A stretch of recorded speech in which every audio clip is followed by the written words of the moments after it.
ओडिशा रे 5T school ये गोटे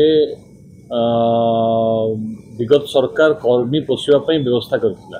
कथा होची विभिन्न विभाग रे आजिका दिन में 10 लाख टंकार ऊर्ध्व हेले ताकू टेंडर करा जाउची।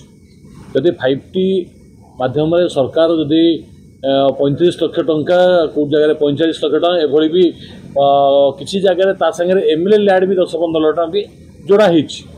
किंतु मु निजे मो निर्वाचन मंडली कहूँ जिलापाल मोर गोटे मिसिकी भिजिट रखी सत्यवादी हाईस्कूल आप देखिए केवल रंग बोला 45 लाख टंका हेराफेर कराई। केवल मात्र गोटे गोटे कंप्यूटर रूम कराई जो थे हाराहारी 5 ରୁ 7 लाख टंका खर्च होती।